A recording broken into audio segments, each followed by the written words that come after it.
At 81 years old, Diana Ross finally speaks of the one story she spent her entire life refusing to name.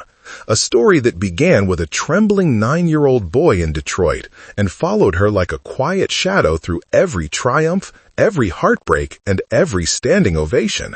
For decades, she let the world believe their bond was simple: a mentor and her prodigy, a superstar guiding a shy young talent.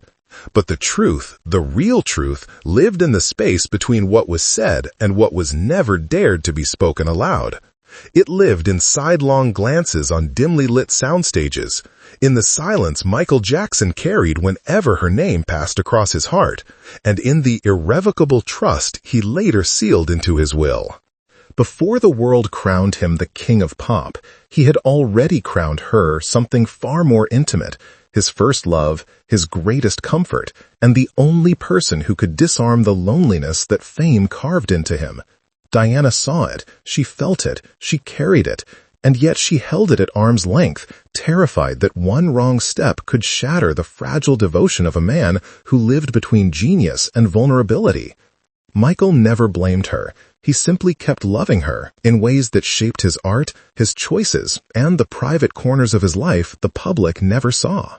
Now, as age softens her voice and time strips away the last layers of glamour, Diana Ross chooses to open the door to the past she guarded so fiercely.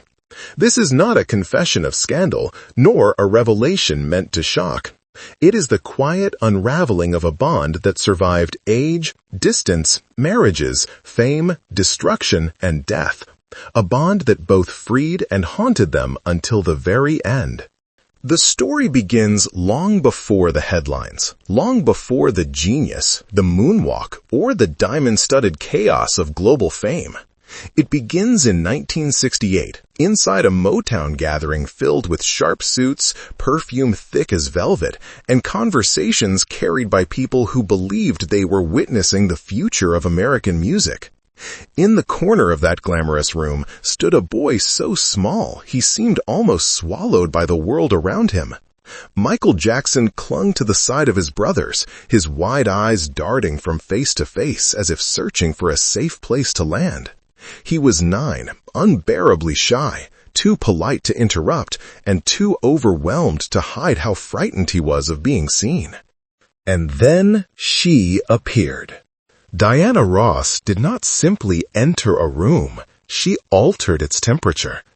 Every head turned as she walked forward, radiant, regal, already carrying the effortless command of someone born to be adored. She saw the timid boy with the trembling hands, and something in her softened. Without hesitation, she bent down, cupped his cheek lightly, and whispered a single word that would echo inside him for the rest of his life: "Sweetheart." In that moment, something invisible shifted. The boy who felt too small suddenly felt chosen, noticed, safe. Michael would later say he remembered every detail of that night: the color of her gown, the way her perfume wrapped around him like a protective halo, the warmth of her voice. For a child raised under a strict, often frightening father, affection seldom came without tension. But Diana's kindness was effortless. Her presence was nurturing in a way he had never known, and yet dazzling enough to awaken a dream he didn't know how to name. She wasn't simply a star. She became the idea of beauty, possibility, freedom, and the promise that he, too, could shine without fear. Motown executives saw talent. Michael saw salvation. From that night forward, he gravitated toward her with a mixture of adoration and awe, the kind that forms when a child imprints on the first person who gives him warmth in a cold room. Diana saw more than promise in him. She saw fragility, a gentle soul hiding behind impossible ambition. She invited the Jackson 5 into her home, introduced them to her world, and guided Michael through the intimidating corridors of the music industry with a tenderness that defied professional duty. The relationship was never defined. Not then, not ever. It wasn't maternal in the traditional sense, nor was it simply mentorship. It was something suspended between admiration and affection, a connection that felt destined yet unspoken. Whenever Diana entered a room, Michael's posture changed. His shoulders straightened, his eyes brightened, and a quiet longing shimmered beneath the surface. He studied her, the way she moved, the way she charmed an audience, how she balanced strength with softness. She became the blueprint for everything he wished to embody. And she felt his devotion, though she rarely acknowledged it out loud. There was a purity in their early bond, an innocence untouched by the complications that would eventually come. But even in those first encounters, anyone paying close attention could sense the beginning of something delicate and powerful, an emotional thread that would stretch across decades, shaping two lives that, from the outside, appeared to travel separately, yet were always quietly entwined. Michael didn't know it then, and neither did she. But that night in 1968 marked the beginning of a story neither of them would fully understand until much later. A story of admiration turning into affection, affection maturing into longing, and longing settling into a love that would never quite find a name. By the late 1970s, Michael Jackson's life had already begun to drift away from the childhood he once clung to. Success had come early, too early, carving out a strange loneliness beneath the applause. He was 20 now, still tender, still searching for a sense of belonging, but the world was growing louder around him, demanding more, expecting perfection. And through all the noise, one constant remained: Diana Ross. She had become the compass by which he navigated the chaos of fame. Every decision, every dream, every stirring of ambition somehow aligned itself with the gravitational pull she had on his life. So when The Wiz entered production, the film was not simply an opportunity. It was a chance to be near her in a way the industry rarely allowed. Michael wanted the role of the Scarecrow with a determination that startled even those who knew him best. Quincy Jones would later say that Michael lobbied harder for this than for anything else in his early career. But beneath the professional explanation, expanding his artistry, testing his acting abilities, there was a quieter truth, one that Michael never publicly admitted. He wanted to follow Diana wherever she went, even if it meant learning an entirely new craft. For him, The Wiz was less about acting and more about orbiting her light. When filming began, Michael was overwhelmed not by the cameras, but by proximity.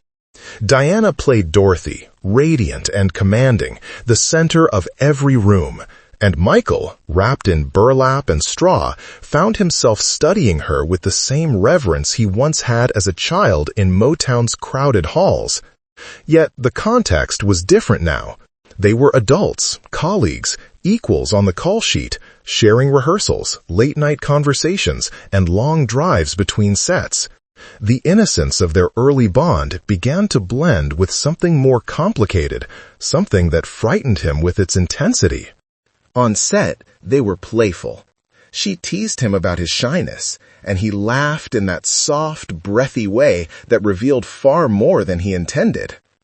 There were moments, small, fleeting moments, when Diana's hand lingered a little too long on his arm, or when their eyes met across the soundstage with a depth that neither dared to name. Michael, with his heart always too exposed, began to interpret these gestures as signs, as possibilities, as pieces of a story he wanted desperately to believe could happen.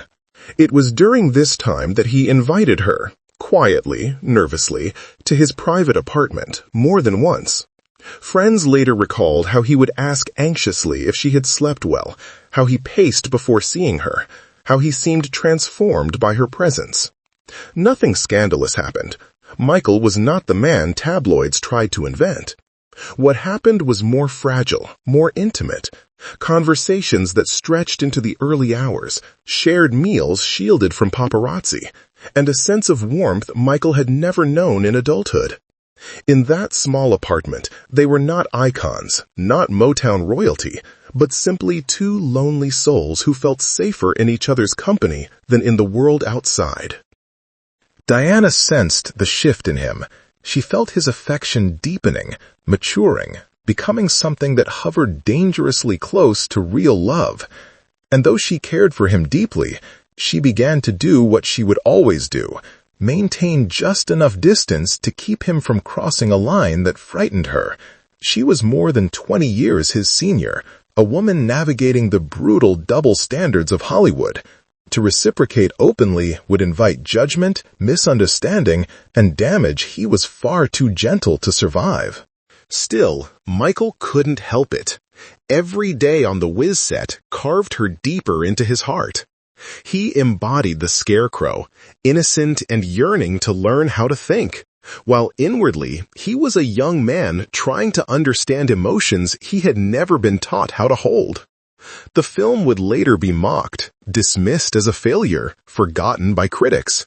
But to Michael, it became a private treasure, proof that for a brief moment in his 20s, he lived close to the woman who made the world feel safe. And when filming wrapped, when Dorothy clicked her heels and the lights dimmed, Michael quietly realized something he had never admitted aloud. He had fallen in love with Diana Ross, not as a boy idolizing a star, but as a man discovering what longing truly meant. By 1982, Michael Jackson had stepped into a new orbit. Thriller was taking shape, and the world had begun to whisper the word genius when they spoke of him. Yet for all the accolades collecting around his name, there remained one part of his life he could not outgrow, outrun, or silence: Diana Ross. She continued to exist at the center of his emotional universe, not through grand gestures or constant presence, but through the lingering imprint of every year they had walked side by side. She was the measure against which he quietly compared every woman he met, the voice he heard in moments of uncertainty, the figure who defined both his confidence and his vulnerability. The more famous he became, the more carefully he guarded his private heart. But fame has a way of cornering even the most cautious souls. When Ebony magazine scheduled a rare interview with him in 1982, Michael entered the room composed, masked, and determined to protect the one thing he never allowed the public to dissect. The conversation moved smoothly at first. Questions about music, inspirations, the growing pressure on his shoulders. Then the reporter, almost casually, asked him who he loved most in the world. Something in him faltered. For a moment, the cameras seemed to dissolve, the interview faded, and only a single truth rose to the surface, the truth he had been carrying for nearly 15 years. Before he could filter his thoughts, before the careful restraint returned, Michael breathed out the words that stunned everyone present. "It's Diana Ross. I love her." The room froze. Assistants stopped mid-step, the air tightened, and even Michael seemed startled by the sound of his own confession. He laughed a nervous laugh, trying to soften the moment, claiming he was only joking. But anyone watching closely could see the shift in his eyes, the flicker of panic, the brief collapse of the emotional dam he had spent years reinforcing. For once, the truth slipped out unguarded, and the world caught a glimpse of the man behind the legend.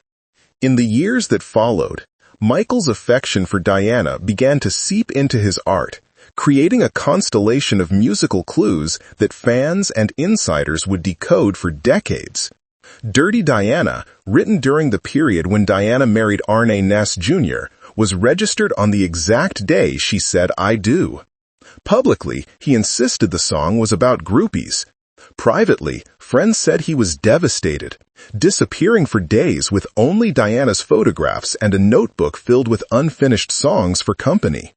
He told one friend, in a rare moment of candor, "If I had been a few years older, she wouldn't have chosen someone else." Then came Remember the Time, a lush, cinematic ode to a powerful woman, written with such longing that even his brother Jermaine admitted Michael wrote that for Diana. The music video, drenched in gold and nostalgia, captured a man performing for his queen, trying to win her attention with the same aching devotion that had shaped him since childhood. He never admitted this publicly. He was afraid she would misunderstand, or worse, withdraw. Michael's love for Diana had matured, but it remained unreturned in the way he yearned for. Diana cared deeply, so deeply that she feared touching the boundary between affection and desire. She understood the weight of her influence over him. She understood the fragility beneath the brilliance. And so she kept a careful distance, a distance that both protected and tortured them. In private letters and whispered confessions, Michael tried to articulate the ache he carried. He wrote to her once, a letter never sent, where he ended with the words, "I wish things were different." He told Glenda, in a tape later leaked, "She's the love of my life. She has no idea what she means to me." It was a love he could not claim, could not bury, and could no longer hide. A love that would grow darker, deeper, and more consuming as the years unfolded. By the mid-1980s, Michael Jackson stood at the summit of global fame, a man whose every breath was recorded, analyzed, and sold to the world. Yet, with every stadium he filled and every accolade he collected, the distance between Michael and ordinary human connection grew wider. He once told a friend that fame was a room with the lights always on. And though the world saw him as untouchable, the truth was painfully simple. He was becoming lonelier than ever. And whenever the loneliness felt unbearable, his mind returned to the one person who had always made him feel grounded, understood, and safe, Diana Ross. It was during this period that the whispers began about a small room in his home, a room tucked just beyond his bedroom, hidden not out of shame but out of reverence. Those who entered it described curved ceilings, white brick walls, and an atmosphere that felt strangely sacred. It wasn't the theatrics that tabloids later invented. There were no rituals, no odd behaviors, only photographs of Diana Ross across the decades, arranged with a tenderness that revealed more than any confession he ever made publicly. Some images were professionally taken. Others were candid moments she never knew were captured. On shelves sat small mementos, ticket stubs, newspaper clippings, a scarf she once forgot in a dressing room, and even a few handwritten notes she had given him in the early 1970s. What tabloids mocked as a shrine was, in truth, the emotional archive of a man who didn't know how to let go of the person who had shaped his heart from childhood to adulthood. For Michael, this room was not a place of obsession, but a sanctuary for the feelings he struggled to contain in a world where vulnerability was devoured. Here, he could breathe without the pressure to perform, love without the fear of being misunderstood, and remember the rare moments when he felt whole. The Glenda tapes, recorded quietly in the early 1990s, offered the clearest window into his private pain. In a brittle, trembling voice, he admitted, "It was unrequited love. Our relationship existed mostly in my head." This wasn't an admission of delusion. It was a confession of a man who had spent decades loving someone he believed he could never have. It was honesty stripped of performance, a truth too fragile to share with the world, yet too heavy to hold alone. And through everything, through the storms of public scrutiny, the suffocating expectations, the betrayals, Diana remained a constant, even when they went months without speaking. When the first allegations against him exploded in 1993, the world sharpened its knives. But Diana did what almost no one else did. She called him. Not as Miss Ross, not as the icon he had idolized, but simply as the woman who understood his heart better than anyone. To Michael, that phone call meant more than headlines would ever reveal. It was a reminder that he had not imagined the bond between them. Those close to him later said that when he felt lost, he retreated to the room with her photographs, sitting silently for hours, sometimes humming melodies only she had ever heard. He kept one picture, an early Motown portrait of Diana, on the nightstand beside his bed for decades. It traveled with him from home to home, from triumph to tragedy, an unspoken anchor in the storm of his life. Diana never condemned any of this. She never mocked it, never dismissed it, because she understood exactly what it meant. She had always known the fragile emotional landscape inside Michael, knew how deeply he felt, how fiercely he loved, and how little he asked for in return. And though she could not give him the kind of love he longed for, she carried his devotion with a gentle respect, never turning it into spectacle or scandal. In the end, the room was not about Diana Ross. It was about Michael Jackson's longing, raw, quiet, and achingly human. A longing that revealed the loneliness behind the glitter, the private ache of a king who could conquer the world, but could not mend the one place inside him that remained forever tied to her. When Michael Jackson passed away in 2009, the world mourned a phenomenon. Tributes erupted across continents, crowds gathered outside hospitals, candlelight vigils spread like wildfire. The headlines spoke of loss, genius, controversy, spectacle. But on the inside, away from flashing cameras and endless speculation, unfolded a moment so intimate, so revealing, that it reshaped everything people thought they knew about Michael Jackson's heart. It happened during the reading of his will. Inside a private room, the Jackson family listened solemnly as Michael's estate attorney detailed the careful, meticulous arrangements he had made. Michael had always been cautious with legal matters, always aware of how fragile life could be for someone living in the center of the world's gaze. His children, Prince, Paris, and Blanket, were his greatest treasure, his final refuge from loneliness. And so, as his will was read, the family expected the usual. His mother, Catherine Jackson, named guardian, his siblings listed as secondary support, legal formalities meant to preserve order in the chaos grief would bring. But then came the surprise, one that drew immediate silence.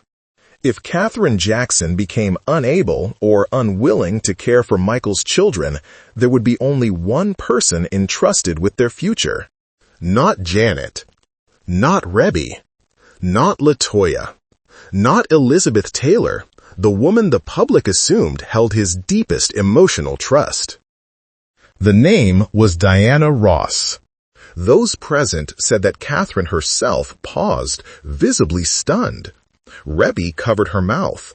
One of the brothers muttered a soft, "Wow," unable to hide the shock. And far away, in a separate place, chosen deliberately to avoid the media frenzy, Diana Ross was informed privately of the designation that would forever cement her place in Michael's life story. She wept. "This is too personal," she told a close friend later. That she had no idea, absolutely no idea, that Michael would trust her with something so sacred. "This is too personal," she whispered when reporters asked for comment. And for nearly a year, she refused to speak publicly, choosing silence over misinterpretation, grief over publicity. To the world, it was a legal footnote. To Diana, it was a final confession whispered from a man who never found the courage to make it out loud. The will revealed what Michael had never quite been able to articulate. She was his safe place, the person he believed would protect the most precious part of him even when he was gone. Not because she was a legend, not because she was Miss Ross, but because she was the only person whose presence had ever made him feel secure. Those close to Michael said this choice was not sudden. It was the culmination of decades of trust, devotion, and emotional imprinting. Diana was the beginning of his artistic identity, the first hand he reached for in fear, The first heart he fell in love with without understanding what love meant. In choosing her for his children, he wasn't choosing romance or fantasy. He was choosing family. The one connection that never fractured, never betrayed him, never became a weapon in the public eye. And what of Diana? In the quiet twilight of her life, she finally allowed herself to acknowledge the truth she had protected for so long. "Michael loved me," she said softly. "Loved me in a way that's hard to name." But the most revealing words were the ones that followed. "I cared for him deeply, more deeply than I knew how to explain. But I was always afraid that if I crossed the line, I might break him." It was a love caught forever between what was felt and what was feared. A bond shaped not by what they did, but by what they never dared to do. A bond immortalized not in a song, not in a photograph, but in a will, where a man entrusted a woman with the only future that mattered to him. In the end, the story of Michael Jackson and Diana Ross was never about scandal, nor was it the myth of forbidden romance whispered by tabloids hungry for spectacle. It was something quieter, more fragile, a current of emotion that ran beneath decades of fame, stitched together through glances, gestures, and the kind of loyalty that rarely survives the glare of the spotlight.